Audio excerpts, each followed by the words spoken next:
नमस्कार, मेरा नाम है लकी और स्वागत है आपका enlightenment the process of gaining knowledge में। आज हम स्टैटिक जीके कवर करने जा रहे हैं। जो लास्ट ईयर हमारे टीचर एलिजिबिलिटी टेस्ट में जो क्वेश्चंस आए हुए थे उसको हम आज डिस्कस करेंगे। पिछले कल विनोद सर ने आपके साथ डिस्कस किए थे जो हिमाचल के जो जीके के जो क्वेश्चन आए हुए थे टेट में, उसके साथ वो आपके साथ डिस्कस किए थे। और आज मैं जो उसी से आगे जो स्टैटिक जीके का पार्ट था वो डिस्कस करने जा रहा हूँ। ठीक है, तो चलिए शुरुआत करते हैं।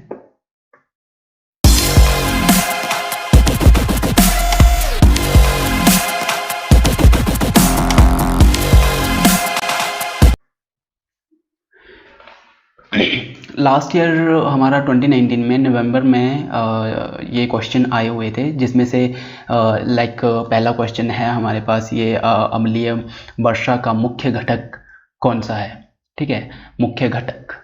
अब मुख्य घटक जैसे कि सल्फर डाइऑक्साइड हमारा मुख्य घटक है। सल्फर डाइऑक्साइड और जो नाइट्रोजन ऑक्साइड है NOx, ठीक है, NOx और SO2, ये दो चीज़ें जो हैं ये मिलके जो हैं वो हमारा एसिड रेन का निर्माण करती हैं। ये जो दोनों चीज़ें होती हैं वो एमिट होती हैं एटमॉस्फेयर में, हमारे वातावरण में, और उसकी वजह से जो है वो अम्लीय वर्षा जो होती है वो उत्पन्न होती है। ठीक है, सेकंड क्वेश्चन हमारा ये है महात्मा बुद्ध का जन्म स्थान। मोस्टली क्वेश्चंस पेपर जितने भी हमारे कॉम्पिटिटिव एग्ज़ाम होते हैं उसमें ये क्वेश्चन महात्मा बुद्ध से रिलेटेड या फिर स्वामी महावीर से रिलेटेड काफ़ी क्वेश्चंस पूछे जाते हैं। तो आज हम इस क्वेश्चन के माध्यम से जो भी महात्मा बुद्ध की जो जितनी भी जानकारी है वो मैं आपके साथ शेयर करूँगा, और आई होप कि आप कहीं ना कहीं आपको ये कहीं ना कहीं काम ज़रूर आएगी किसी भी एग्ज़ाम में। ये ज़रूरी नहीं है कि ये सिर्फ जो टीचर एलिजिबिलिटी टेस्ट की जो प्रिपरेशन जो लास्ट ईयर क्वेश्चन आए थे तो उसी में ही आएंगे, ये आगे भी JBT या फिर DE LED में ही आएंगे, लेकिन हो सकता है किसी भी कॉम्पिटिटिव एग्ज़ाम में आए। तो कोई भी क्वेश्चन किसी से भी रिलेटेड, जैसे कि लास्ट ईयर क्वेश्चन पूछा गया था कि महात्मा बुद्ध का जन्म स्थान कौन सा है। ठीक है, तो इससे रिलेटेड और भी फैक्ट पूछे जा सकते हैं, तो वो सारे हम इस अभी लेक्चर में अभी हम कवर करेंगे इस क्वेश्चन के थ्रू। महात्मा बुद्ध का जो जन्म स्थान था वो लुम्बिनी था। ठीक है, लुम्बिनी ये हमारा नेपाल तराई क्षेत्र में पड़ता है। ठीक है, और 563 BC में बिफोर क्राइस्ट, 563 बिफोर क्राइस्ट में इनका जन्म हुआ था। इनका चाइल्डहुड नेम था सिद्धार्थ। ठीक है, सिद्धार्थ। और इनके जो फादर थे उनका नाम था सुधोधन, और मदर नेम माया देवी। ठीक है, काफ़ी क्वेश्चन इस तरह के बना सकते हैं जो एग्जामिनर होते हैं, तो आपको ये चीज़ पता होनी चाहिए। इसके अलावा और क्या क्वेश्चन बन सकते हैं? इसके अलावा क्वेश्चन बन सकते हैं कि महात्मा बुद्ध को जो एनलाइटनमेंट, जो ज्ञान की प्राप्ति हुई थी, वो कहाँ पे प्राप्त हुआ था? उनको एनलाइटनमेंट कहाँ पे प्राप्त हुआ था? ज्ञान की प्राप्ति कहाँ पे हुई थी? तो वो हुई थी बोध गया में, बिहार। ठीक है, और इसके अलावा जब ज्ञान की प्राप्ति हुई उनको, तो उसके बाद उन्होंने उपदेश दिया था, पहला उपदेश दिया था, सरमन जिसे हम कहते हैं इंग्लिश में, फर्स्ट सरमन, वो उन्होंने दिया था सारनाथ में। और सारनाथ में जो उन्होंने पहला उपदेश दिया था उसको हम धर्म चक्र परिवर्तन भी कहते हैं, क्योंकि वहीं से उन्होंने अपने जो भी उनके शिष्य थे उनको इस चीज़ के बारे में उपदेश दिया, और उस उपदेश में उन्होंने अपने 4 नोबल ट्रूथ के बारे में बताया था, 4 नोबल ट्रूथ के बारे में। ठीक है, और इसी उपदेश को धर्म चक्र परिवर्तन कहा जाता है। ठीक है, और इसके अलावा उनकी जो डेथ हुई थी वो 483 BC में हुई थी, कुशीनगर भारत में है ये। ठीक है, और उनके जो 4 नोबल ट्रूथ थे वो थे दुख, जैसे हुई है, जैसे दुखा का मतलब होता है सोरो, कि हमारे जितने भी हमारे पास क्या है, दुख है, बहुत सारे दुख हैं हमारे पास, सभी के पास, इंसान जितने भी हैं वो हर कोई ना कोई अपने दुखों का गुणगान करता रहता है कि मेरा दुख ये है वो है। ठीक है, तो उन्होंने ये चीज़ बताई थी। और इन दुखों का कारण क्या है? डिज़ायर, समुदाय। ठीक है, समुदाय, डिजायर, दुखों का कारण डिजायर, और इन दुखों का हम निरोधा मतलब इनको ख़त्म कैसे कर सकते हैं, अगर हम अपनी डिज़ायर्स को ख़त्म कर दें तो, ठीक है, अगर हम अपनी डिज़ायर को ख़त्म कर दें तो हमारा जो होगा वो दुख खत्म हो सकते हैं, ठीक है। और इसके अलावा जो है मागा मतलब कि हमारे पाथ, ठीक है, रास्ता, इन सभी दुखों को ख़त्म अगर हमें करना है तो हम कैसे ख़त्म कर सकते हैं, हम इसको कैसे ख़त्म कर सकते हैं, इसके उन्होंने 8 रास्ते हमें बताए हैं, जिसमें कि 8 फोल्ड पाथ उन्होंने हमें बताए हैं, और ये हैं 8 fold path: right understanding, right thought, right speech, right action, right livelihood, right effort, right mindfulness और राइट कंसंट्रेशन, ठीक है। ये 8 रास्ते उन्होंने बताए हैं। अगर आप इन 8 रास्तों पर चलते हैं तो आपकी जो भी डिज़ायर्स हैं, जो भी दुख हैं, वो ख़त्म हो सकते हैं। इसके अलावा ये तो जस्ट एक ओवरव्यू था इसके ऊपर। अगर हम इन फ्यूचर आने वाले समय में महात्मा बुद्ध के ऊपर पूरा एक लेक्चर बनाएंगे, उसमें हम पूरा डिस्कस करेंगे। एज ऑफ नाउ जस्ट ये थोड़ा सा ओवरव्यू है, तो इसको हम कवर कर लेते हैं, ठीक है। इसके अलावा क्वेश्चन और क्या बन सकते हैं, उन्होंने पिटक लिखे थे, जैसे महात्मा बुद्ध जो है वो उन जो किताबें हैं उनको पिटक कहते हैं, तो 3 पिटक लिखे थे उन्होंने, 3 पिटक लिखे थे, जिसमें कि एक था हमारा सूत पिटक जो होता है वो मतलब उन्होंने जितने भी सरमन थे उनके, उसके ऊपर बना हुआ है, उसको कहते हैं सूत पिटक।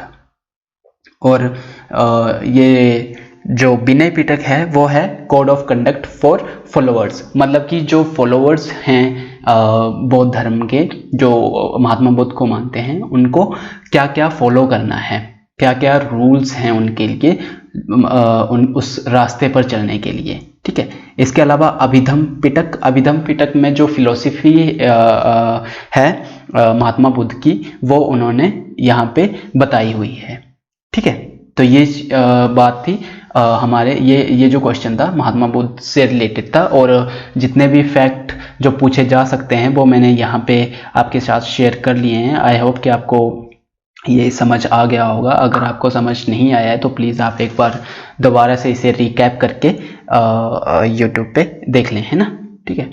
और नेक्स्ट क्वेश्चन है हमारा, वास्को डी गामा भारत कब पहुंचा। तो मोस्टली हम कई बार ये सोचते हैं कि वास्को डी गामा ने भारत की खोज की है, बट ऐसा कुछ भी नहीं है। उन्होंने जस्ट एक रास्ता ढूंढा है, मतलब यूरोप से भारत तक आने के लिए एक समुद्री मार्ग को उन्होंने बताया है, समुद्री मार्ग की एक खोज की है। लाइक इससे पहले जो अरब थे जो व्यापार करते थे, अरब का यूरोप से व्यापार होता था, तो जो यूरोप है वो एक मतलब कि रास्ता ढूंढ रहा था भारत तक जाने के लिए, शॉर्टकट रास्ता। तो उसकी खोज में वास्को डी गामा 1498 ईस्वी में निकले थे, और वो कैलिकट में पहुंचे थे। कैलिकट में उन्होंने रीच किया, समुद्र के रास्ते से वो आए और कैलिकट वो पहुंचे। इसी तरह उनसे 5 साल पहले मतलब क्रिस्टोफर कोलंबस जो थे वो भी भारत की खोज में ही निकले थे, लेकिन वो अमेरिका पहुंच गए, ठीक है। और तभी करके उनको रेड इंडियंस भी कहा जाता है, ठीक है। जो वहाँ पे क्रिस्टोफर कोलंबस जब अमेरिका पहुंचे तो उन्होंने सोचा कि ये इंडिया है, तो उनको फिर वहाँ पे नाम दिया गया रेड इंडियंस के नाम से, ठीक है। पुर्तगाल, अब इससे रिलेटेड क्वेश्चन क्या बन सकते हैं हमारे कॉम्पिटिटिव एग्जाम में, कि जो वास्को डी गामा था वो कहाँ से था, पुर्तगाल से। वास्को डी गामा पुर्तगाल से था, और पुर्तगाल की राजधानी क्या है, लिस्बन, ठीक है। और करेंसी यूरो, ठीक है। ये क्वेश्चन बन सकते हैं, ठीक है, इससे। और नेक्स्ट क्वेश्चन है हमारा कि नीली क्रांति किसे किससे संबंधित है? नीली क्रांति किससे संबंधित है? तो ये मत्स्य उत्पादन, मछली उत्पादन से संबंधित है। इसके अलावा और भी क्वेश्चन बन सकते हैं, जैसे श्वेत क्रांति किससे संबंधित है, हरित क्रांति किससे संबंधित है, पीली क्रांति किससे संबंधित है? तो श्वेत क्रांति दूध उत्पादन से संबंधित है, और हरित क्रांति खाद्यान्न उत्पादन से, और पीली क्रांति तिलहन उत्पादन से। इसके अलावा और भी बहुत सारी क्रांति हुई थी, जैसे लाल क्रांति भी कहते हैं, जिसे हम टमाटर की जो खेती होती है उससे संबंधित थी वो, ठीक है। और ये सारे क्वेश्चन जो है वो क्रांति से संबंधित बन सकते हैं। इसके अलावा और भी बहुत सारी क्रांति हुई हैं, वो हम आई होप आने वाले लेक्चर में हम डिस्कस करेंगे, उसका एक अलग से ही लेक्चर बना देंगे। ओके, ठीक है। नेक्स्ट है भारत में रेल सेवा। भारत में रेल सेवा कब शुरू हुई? तो ये शुरू हुई थी 16 अप्रैल 1853 को, 16 अप्रैल 1853 को। और जो रेल चली थी, पहली रेल चली थी, वो बोरीबंदर छत्रपति शिवाजी टर्मिनल से ठाणे तक चली थी, ठीक है, मुंबई में। और इसके लिए जो ब्रिटिशर्स थे, तब ब्रिटिशर्स का हमारे भारत पे रूल था, ठीक है। तो उन्होंने एक ग्रेट इंडियन पेनिसुला की स्थापना की थी 1845 में, जो कि कंस्ट्रक्ट करेगी, रेल लाइनें बिछाने का काम करेगी वो, ठीक है। और 1850 में उन्होंने ये रेल लाइन बिछाने का काम शुरू कर दिया था, ठीक है। नेक्स्ट है Kaziranga national park. Kaziranga national park बहुत ही ज़्यादा फेमस है वन हॉर्न rhinoceros के लिए, एक सींग वाले गैंडे के लिए, ठीक है। और ये असम में है। इसकी जो स्थापना हुई थी वो 1974 में हुई थी, 1974 में, ठीक है। और famous for Indian one horn rhinoceros, ठीक है। और यहाँ पे जो है वो बहुत मतलब highest known tiger density in the world, सबसे ज़्यादा मतलब कि जो टाइगर की डेंसिटी है वो सबसे ज़्यादा है यहाँ पे पाई जाती है इस वाले नेशनल पार्क में, ठीक है। अब इससे रिलेटेड और क्वेश्चन क्या बन सकता है कि जैसे हमारे देश में अभी तक कितने नेशनल पार्क हैं? तो 104 टिल 2019 तक 104 नेशनल पार्क थे हमारे पास, ठीक है। अभी 2020 में और शायद इंक्रीज हुए होंगे, मेरे पास अभी एग्जैक्ट डाटा नहीं है, बट आई होप अगर कोई भी नेशनल पार्क इसमें इंक्लूड हुआ होगा तो मैं सर्च करके आपको नेक्स्ट वीडियो में बता दूंगा, ठीक है। इसके अलावा क्वेश्चन ये भी आ सकता है कि इंडिया का जो पहला नेशनल पार्क था वो कब बिल्ट हुआ था और उसका नाम क्या था, ठीक है। तो इंडिया का फर्स्ट नेशनल पार्क वो जो था वो 1936 में आया था, बिल्ट हुआ था, और इसका नाम था हैले नेशनल पार्क। पहले इसका नाम हैले नेशनल पार्क था, और अभी इसका नाम जो है वो जिम कॉर्बेट नेशनल पार्क है, जो कि उत्तराखंड में है, ठीक है। जिम कॉर्बेट नेशनल पार्क, ठीक। ये है अपना काजीरंगा नेशनल पार्क। ये देखो वन हॉर्न rhinoceros के लिए फेमस है ये, ठीक है। जो नेक्स्ट क्वेश्चन जो लास्ट ईयर हमें आया हुआ था स्टैटिक जीके में, वो था चिपको आंदोलन के बारे में, कि चिपको आंदोलन जो था वो क्या था, ठीक है, क्या था या फिर किसने शुरू किया था, कब शुरू हुआ था, ये सारे क्वेश्चन इससे रिलेटेड बन सकते हैं। तो ये सारे मैंने फैक्ट यहाँ पे बता दिए हैं, आपको बता रहा हूँ धीरे धीरे। चिपको आंदोलन जो था वो एक पर्यावरण रक्षा का आंदोलन था, जिसमें कि लाइक एक जो ठेकेदार थे वहाँ के, उन्होंने मतलब काफ़ी 2400 से ज़्यादा पेड़ों को काटने का निर्णय लिया था, और उसी को रोकने के लिए वहाँ के जो लोग थे, चमेली गांव है एक चमोली जिले में, ठीक है, उत्तराखंड राज्य इस वक्त जो है वो उत्तराखंड राज्य है, लेकिन उस समय उत्तराखंड जो था वो उत्तर प्रदेश का भाग था, तो चमोली वहाँ पे डिस्ट्रिक्ट पड़ता था। उसमें ये सबसे पहले स्टार्ट हुआ था 1917 में, 1970 में, ठीक है, वृक्षों की कटाई का विरोध करने के लिए, क्योंकि 2400 से ज़्यादा पेड़ों को काटने का उन्होंने ठेकेदारों ने निर्णय लिया था। और इसमें सबसे ज़्यादा जो भूमिका रही थी इस विरोध में, इस पेड़ों की कटाई को रोकने के लिए, वो स्त्रियों की सबसे ज़्यादा भूमिका रही थी और 27 कुछ ऐसी औरतें थी जिन्होंने कि बहुत ही बढ़ चढ़ कर इसमें पार्टिसिपेट लिया और इस आंदोलन को सफल बनाया। ठीक है, तो इसमें 1987 में उन्हें एक जीविका पुरस्कार भी मिला था, राइट लाइवलीहुड अवार्ड मिला था उनको 1987 में। ठीक है, और स्त्रियों का सबसे ज़्यादा इसमें क्या था, योगदान रहा, भाग लेना, जो सबसे ज़्यादा भाग था वो स्त्रियों ने लिया था इस आंदोलन में। ये रहा, ये देखो, इस तरह से वो अपने पेड़ों से चिपक जाते थे, मतलब कि उसको काटने नहीं देते थे।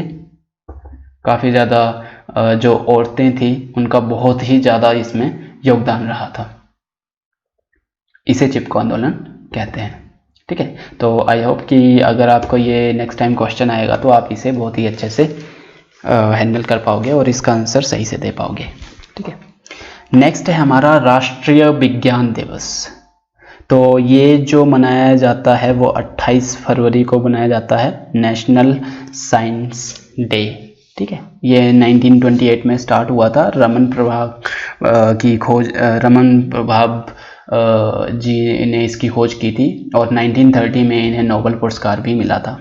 क्वेश्चन ये भी बन सकता है कि इसकी खोज किसने की थी, किसने इसकी शुरुआत की थी। तो रमन प्रभाव ने इसकी खोज की थी और 1930 में इन्हें नोबेल पुरस्कार से भी सम्मानित किया गया था।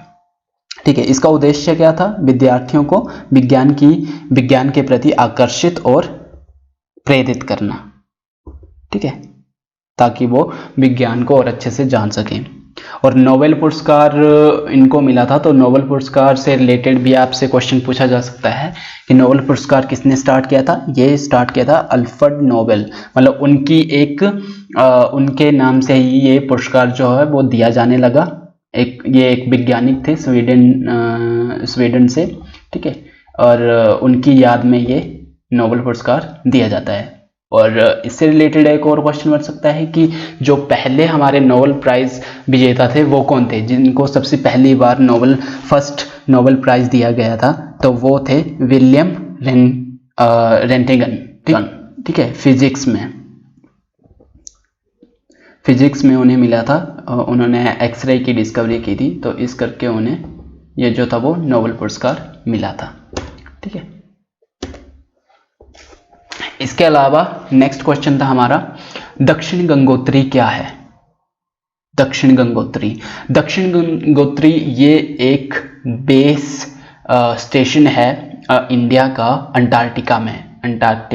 ठीक है, शोध केंद्र अंटार्कटिका में है और ये फर्स्ट साइंटिफिक बेस स्टेशन है इंडिया का अंटार्कटिका में। पहले मैंने बताया था कि अंटार्कटिका में है। ये रहा हमारा मैत्री। ठीक है, ये लिखा हुआ है ना, ये इसकी लोकेशन है मैत्री की। इसके अलावा और कौन कौन से बेस स्टेशन है हमारे अंटार्कटिका में, तो मैत्री, इससे पहले 2012 से पहले सिर्फ 2 स्टेशन थे हमारे, मैत्री और ये दक्षिण गंगोत्री। ठीक है, और अभी 2012 में 18 मार्च 2012 के बाद इसमें एक और बेस रिसर्च स्टेशन जुड़ा है जिसका नाम है भारती रिसर्च स्टेशन। ठीक है, ये रहा भारती रिसर्च स्टेशन। ठीक है, और ये मैत्री रिसर्च सेंटर। ठीक है, तो ये 3 सेंटर हैं, ये आपको इसके नाम याद होने चाहिए कि अभी के लिए ये 3 सेंटर हैं हमारे अंटार्कटिका में। और भी काफ़ी कंट्रीज़ हैं जिन्होंने अपने बेस स्टेशन यहाँ पे बना रखे हैं। तो इंडिया के जो हैं वो जो मोस्टली जिनके ऊपर क्वेश्चन आ सकता है, ये 3 आपको याद होने चाहिए। ठीक है, अब इसके अलावा जैसे दक्षिण गंगोत्री का जो क्वेश्चन है, इसी से रिलेटेड एक क्वेश्चन है, जैसे कि हमारा दक्षिण में जो दक्षिण गंगा किसे कहा जाता है। जो साउथ में एक नदी बहती है उसको दक्षिण गंगा के नाम से जाना जाता है, तो वो नदी कौन सी है, तो वो नदी है गोदावरी। ठीक है, गोदावरी। नेक्स्ट क्वेश्चन है, ओणम किस राज्य का त्योहार है। मतलब ओणम जो है वो किस राज्य में मनाया जाता है। ओणम जो है वो केरल में मनाया जाता है और ये एक हार्वेस्ट फेस्टिवल है। मतलब कि जब फसलों की कटाई होती है, वहाँ पे एक राजा थे किंग महाबली, उनकी याद में ये जो फेस्टिवल है वो मनाया जाता है। और यहाँ पे जो फेमस जो चीज़ है इस फेस्टिवल के दौरान जो होती है वो है बोट रेसेस होती है, जिसको हम बल्लम कल्ली कहते हैं। और एक डांस होता है, मास्क डांस होता है, जिसे हम कुम्मटी कल्ली कहते हैं। ठीक है, कुम्मटी कल्ली कहते हैं। ठीक है, ये दो चीज़ें हैं। इसके अलावा और भी मतलब ये प्रतियोगिताएं होती हैं। एक मिनट में आपको फोटो दिखाता हूँ। ये रहा ओणम फेस्टिवल। ठीक है, जैसे ये हो गया फ्लावर, जैसे फ्लावर बना रहे हैं। ठीक है, तो ये भी एक तरह से इनका क्या है, ये एक प्रतियोगिता है। ये मास्क डांस हो गया। ठीक है, ये अपना बोट रेस होगी। ठीक है, ये भी एक प्रतियोगिता है। ठीक है, ये डांस हो गया इनका। ठीक है, तो ये एक इनकी प्रतियोगिता है जो इस फेस्टिवल के दौरान ये प्रतियोगिताएं की जाती हैं। इसके अलावा पीवी सिंधु के बारे में हमारा जो क्वेश्चन है वो है कि पीवी सिंधु किस खेल से संबंधित हैं। तो पीवी सिंधु बैडमिंटन की बहुत ही प्रोफेशनल प्लेयर हैं बैडमिंटन की, और first Indian badminton world champion है वो। ठीक है, पहली इंडियन वर्ल्ड बैडमिंटन चैंपियन है वो। ठीक है, इसके अलावा थोड़ी कन्फ्यूज़न रहती है सभी में, जैसे सानिया मिर्जा और सानिया नेहवाल में, कि जो सानिया मिर्जा हैं वो कौन सी प्लेयर हैं और सानिया नेहवाल कौन सी प्लेयर हैं। तो सानिया मिर्जा आपको याद रखना है, सानिया मिर्जा टेनिस प्लेयर हैं, बैडमिंटन प्लेयर नहीं हैं। ठीक है, और उनको 6 ग्रैंड स्लैम उन्होंने जीते हुए हैं, 6 ग्रैंड स्लैम का टाइटल उन्होंने जीता हुआ है। और सानिया मिर्जा जो हैं वो एक फीमेल प्लेयर हैं जिन्होंने कि WTA टाइटल को अपने नाम किया है।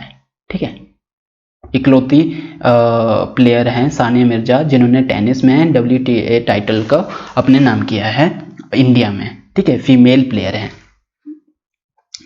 और सानिया नेहवाल जो हैं वो एक बैडमिंटन प्लेयर हैं, सिंगल प्लेयर हैं, बैडमिंटन सिंगल प्लेयर हैं। जैसे पीवी सिंधु हमारी जो हैं वो बैडमिंटन की प्लेयर हैं, वैसे ही Sania Nehwal badminton single player हैं। और उन्होंने 24 इंटरनेशनल टाइटल अपने नाम किए हैं, और वो 2015 में वर्ल्ड नंबर 1 की प्लेयर थी। ठीक है, ये रही हमारी पीवी सिंधु। ठीक है, ये सानिया मिर्जा, प्लीज़ आप इनका ध्यान दें। ये हैं सानिया नेहवाल, ये टेनिस प्लेयर हैं सानिया मिर्जा, और सानिया नेहवाल जो हैं वो एक बैडमिंटन प्लेयर हैं। ठीक है,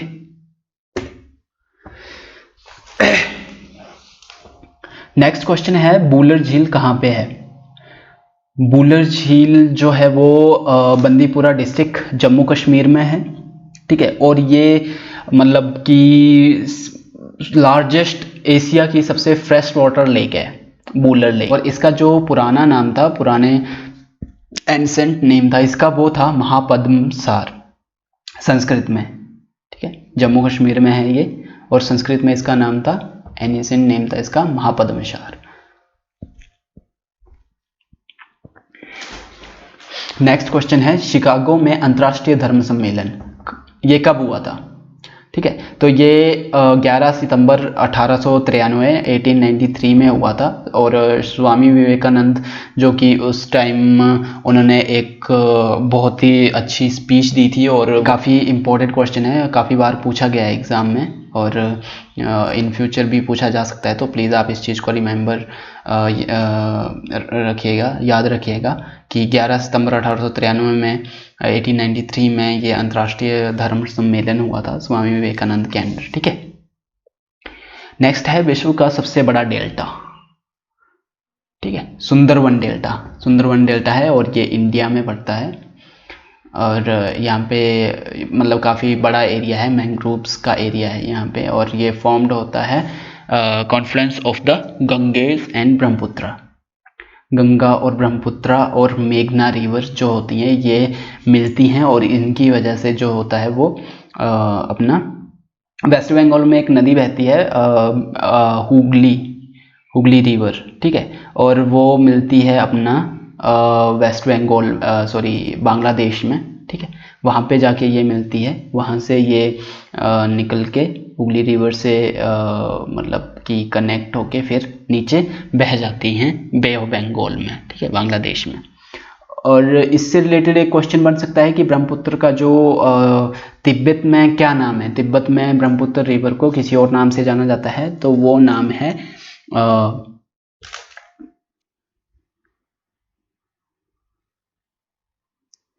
यारलुंग संगपाओ के नाम से इसको जाना जाता है वहाँ पे, ठीक है।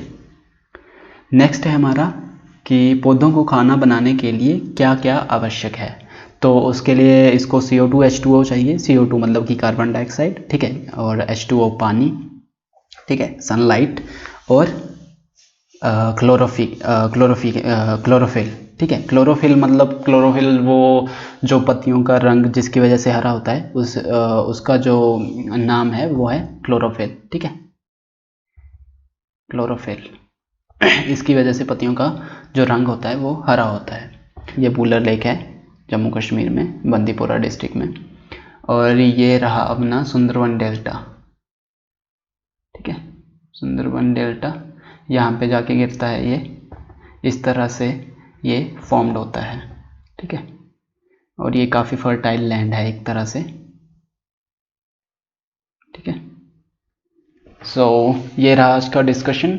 अब नेक्स्ट पार्ट में बहुत जल्दी लेके आऊँगा इसका। सो तब तक के लिए थैंक यू।